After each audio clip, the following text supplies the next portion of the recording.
Hello, I'm Sunny Williams. I'm up here on the International Space Station. So this is Node 2. This is a really cool module.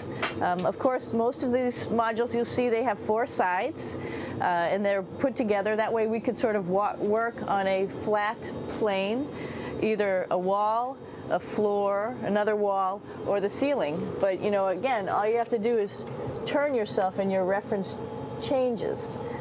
The reason I'm bringing that up is because this is where 4 out of 6 of us sleep.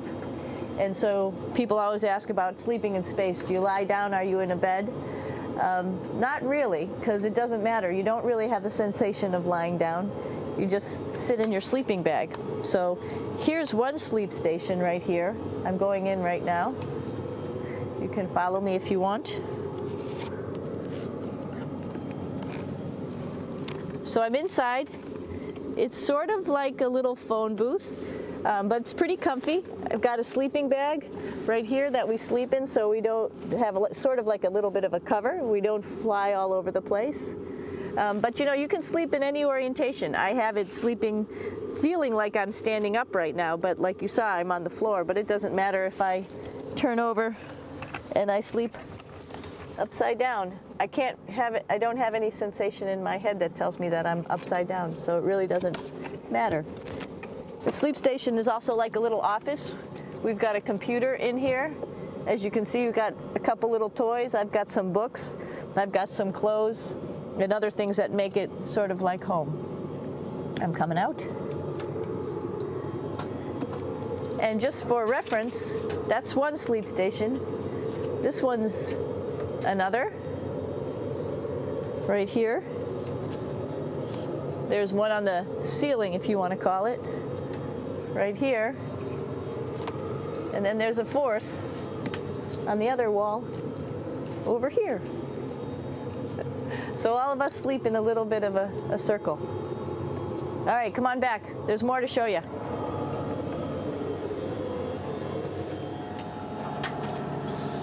I know that there's some questions about how to use the bathroom and how do you actually live in space like normal, like at home. I mentioned real quickly about getting up in the morning and brushing your teeth and washing your face.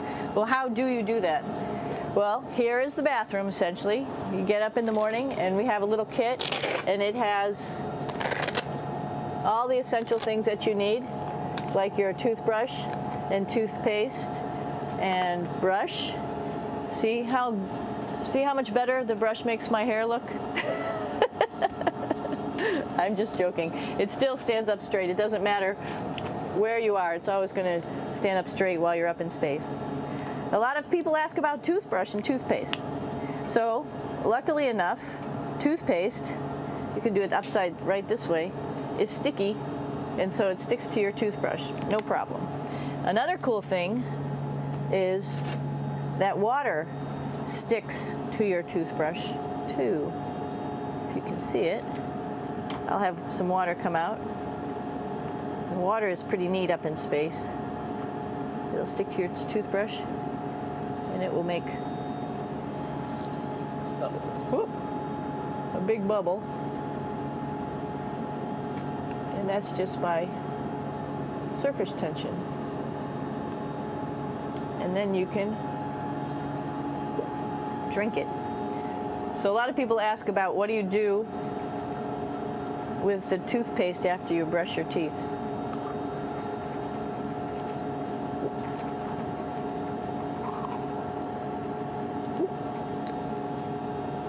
Two options.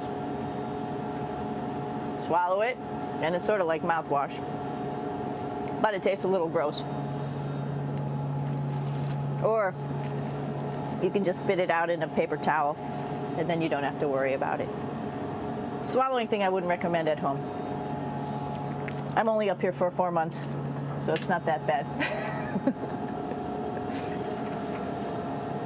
One of the most pressing questions about living in space, of course, is the bathroom. So let's take a look at that little piece of work. Come on in.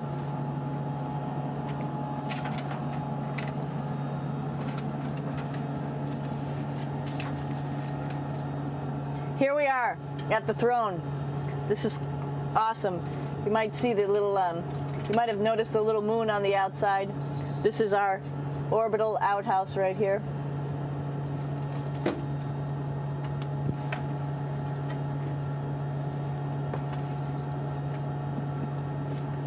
And of course, it serves for two functions. Number 2, right here. I'll show you. But you see it's pretty small, so you have to have pretty good aim, and you'll be ready to make sure things get let go the right direction. And it smells a little bit, so I'm closing it up. And that's of course for number 2. And this guy right here is for number 1. So they're sort of two slightly separate functions, but you can do a little, essentially both, by hanging on right here and doing number 1 and number 2. I might add it's color coded, so you really don't get it mixed up, which is nice. This is yellows for number 1. And also there's a selection of paper. People always ask about toilet paper. What do you do with toilet paper? What kind of toilet paper do you have? We have gloves, just because sometimes it does get messy. We have some Russian wipes, which are a little bit coarse if you like the coarse type of toilet paper. We have some nice tissues, which are nice and soft if you like soft toilet paper. We have Huggies, just for any cleanup. You know, we were all babies once, and this sort of helps. And then if things get really out of control, we have disinfectant wipes, just to make sure we clean up here. Because, you know, just like the water I showed you, the number 1 stuff can sort of go all over the place if you don't aim correctly. And did I mention both of these have a little bit of suction, so they should keep things going in the right direction. But like I said, sometimes things get a little out of control if you are out of control yourself flying around. So we have lots of protective stuff. And of course, you do have your privacy. There's a little door, so other people know that you're in there. Here's a pretty cool place. This is sort of like in your house where everybody meets in the morning. After you wash your face, brush your teeth, you want to find something for breakfast. And this is our kitchen. You might notice there's all sorts of foods here.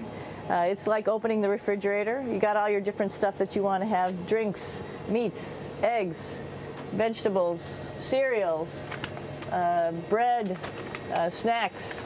And that's a good place. That's where you find all the candy.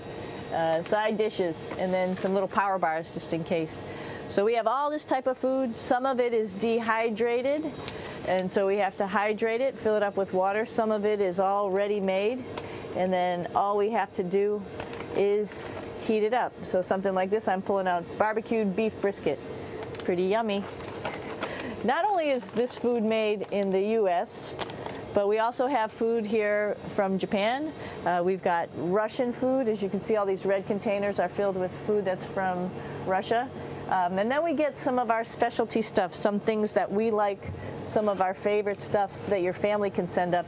In fact, I like fluffernutters, and so I got sent up some fluff so I could make my fluffernutter with peanut butter. So you have a lot of food up here, no problems.